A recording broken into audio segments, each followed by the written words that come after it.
papuri, dakilang Diyos.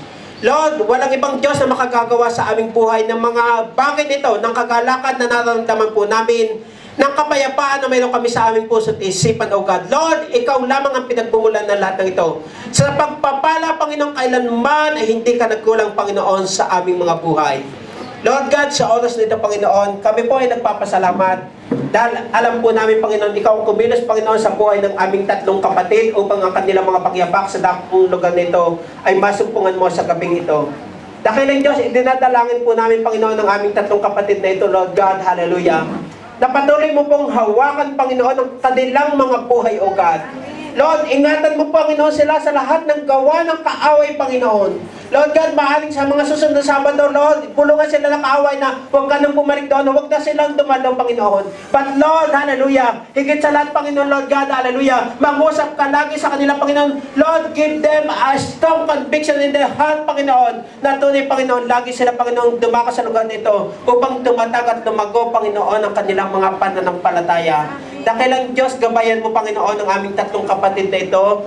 Tunay nga, Panginoon, pagpalain mo sila, Panginoon, sa lahat ng araw ng kanilang buhay. Sa kanilang pagtatrabaho, pag-stay dito sa Israel, ipopromote mo sila, Panginoon. Pangagandahin mo, Lord, ang sitwasyon ng kanilang mga buhay, dakilang Diyos. Lord God, hallelujah, sa kanilang trabaho, Lord, hallelujah, bibigyan mo sila, Panginoon, ng magandang relasyon, Panginoon, sa kanilang mga employer. Lord, ipopromote mo ang kanilang mga sahod, Panginoon, Lord God. Lord, patatagalin mo, Panginoon, ang kanilang pag-stay dito as long as na gusto nila, Panginoon, Lord God. Ipagkaloob mo, Panginoon, na mag-stay sila dito sa Israel, Panginoon. Alisin mo, Panginoon, sa pangalan ng Jesus, ang lahat ng balakid at gawa ng kaaway, Panginoon, sa buhay ng aming 3 kapatid na ito. At sa gabing ito, Panginoon, ipinagkakatiwala po namin, pinagtatagubilin ang kanilang buhay, Panginoon, sa iyo. Lord, hawakan mo po sila, Panginoon, saan man sila magdako, Panginoon. Ano man, Panginoon, ang hawakan ng kanilang mga kamay, pagpapalain mo. Saan man sila, Panginoon, yumapak, Panginoon, ang kanilang mga paa, Lord God, hallelujah. Pagpapalain mo sila, Lord God, gagawin din mo sila, Panginoon, ilaw, Panginoon, ng sanlibutan ito, ng sinumang taong makakakita sa kanila, makakilala nila at mga kaibigan.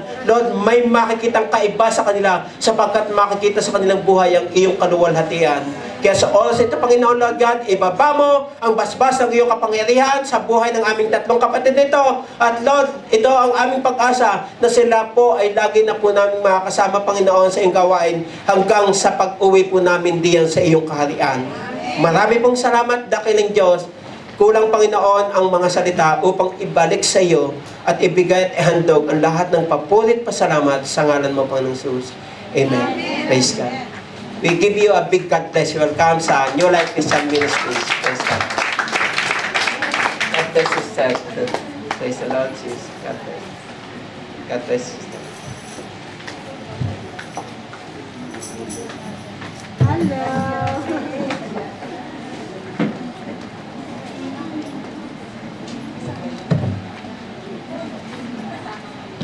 Praise God! Hallelujah! Magandang gabi po sa inyong lahat. Ngayon naman po ay gawain po ng pagbibigay. Sino pong napagpala sa gabing ito? Amen. Sino pong nakaramdam na ang Panginoon ay nasa ating kalagitnaan sa gabing ito? Hallelujah! Ang ating pong Diyos ay naririto sa oras na ito at alam ko po na ang lahat po ay napagpala. Amen! Amen. Hallelujah! Sapagkat kung hindi kayo pinagpala ng Panginoon, wala kayo sa oras na ito. Pasalamat po tayo sa ating Panginoon dahil tayo po'y malalakas, nakakahinga, may mga magagandang damit na ating... hindi lahat pulot. Kasi ang iba ayaw ng pulot. Hallelujah. Wala po. Hallelujah. Salamat sa masaganang pagpapala na ating pong natatanggap mula sa ating Panginoon. Hallelujah. Alam ko na ang Panginoon ay masaganang magbigay, masagana, punong-puno. Amen? Sapagkat naranasan po namin yan sa aming mga buhay. Hallelujah. Kailanman ang Panginoon ay hindi nagkulang sa amin. Kailanman ay hindi kami pinagkulang, kundi sapat-sapat ang ibinibigay ng Panginoon sa amin sa araw-araw. Labis-labis, sobra-sobra pa.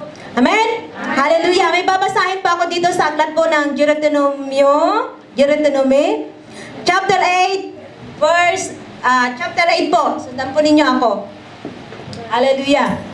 Dito po sa 28, verse 2 po. Magaganap nga sa inyo ang mga pagpapalang ito kung susundin ninyo ang kanyang mga utos. Kayo'y pagpapalain niya sa loob at labas na inyong mga bayan. Hallelujah! Ano po sabi ng ating Panginoon? Kung susundin po natin ang ating Panginoon sa kanyang mga inuutos sa atin, tayo po ay pagpapalain ng ating Panginoon. Amin po ba? Hallelujah! Kayo'y pagpapalain niya dito sa Israel at pagpapalain din po niya kayo sa ang ating mga mahal sa Pilipinas. Amin po ba? Hindi lamang sa loob, kundi sa labas. Pagpapalain po tayo ng ating Panginoon.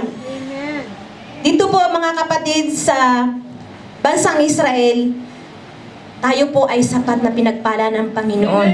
Huwag mong sabihin kapatid na hindi ka pinagpala ng Diyos. Pasalamat tayo kapatid dahil dinako tayo dito ng ating Panginoon. Dinala tayo ng Panginoon. Mapalad po tayo dahil narito po tayo sa bansang pangako. Amen? Nandito po tayo sa Holy Land. Ang iba nga po nangangarap na pumunta dito. Pero hindi po makapunta-punta dahil sa kadahilanan po mahirap pong maghanap ng pera kung ano po ang placement fee po. Kaya magpasalamat po tayo sa Panginoon dahil po tayo ay nakarating sa lugar na ito. Kung tayo po ay pinagpala ng ating Panginoon sa lugar na ito, pagpalain din po natin ang ating Panginoon. Hallelujah! Sapagkat ang lahat ng nasa atin ay mula sa Kanya. Wala tayong ipagmamalaki sa Panginoon, kundi ang lahat ng ito ay galing sa Panginoon. Kaya marapat na ibalik po natin sa Panginoon ang para sa Kanya. Ano po ang utos ng ating Panginoon sa atin? Ibigay po natin yung ating ikapo at tayo po ay magkaloob po sa ating Panginoon. Yung ikapo ay isang utos po lamang ng ating Panginoon na yung 10% po ay para sa Panginoon, hindi po atin yun. Wag pong angkinin natin yun dahil hindi po atin yun. Di po ba? Hallelujah! Kung ikaw ay tapat na nagbibigay sa Panginoon, ang Panginoon ay tapat na magbibigay sa iyo. Amen? Hallelujah! Sunod pa po.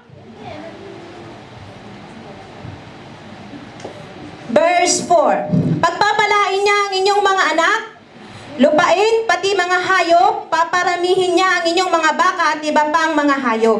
Sino po ditong may mga anak? Lahat po tayo may mga anak. Ano po ba? Ano pong panalangin niyo sa inyong mga anak? Hindi, doon sa may mga anak.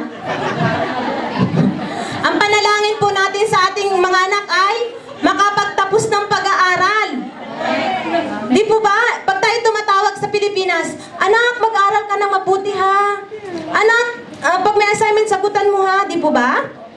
So kung marunong tayo sumunod sa Panginoon, ang Diyos na mismo, ang kikilos sa ating mga anak. Mag-aaral silang mabuti at susundin ka ng iyong anak.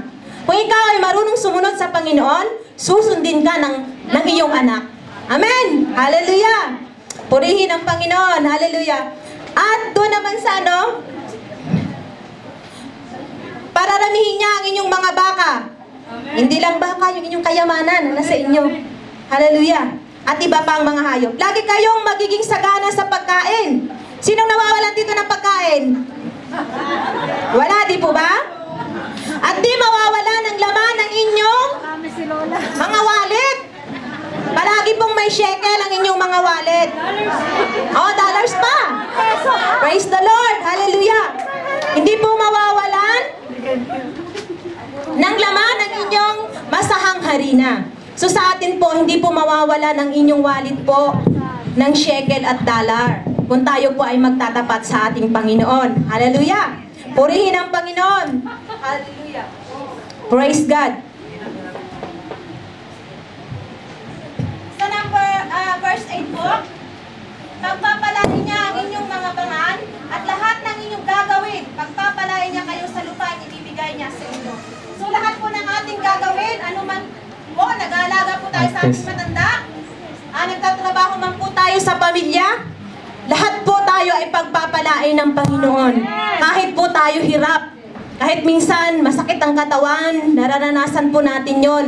Kapag lumapit po tayo sa Panginoon, nawawala po yung sakit ng ating katawan. Dahil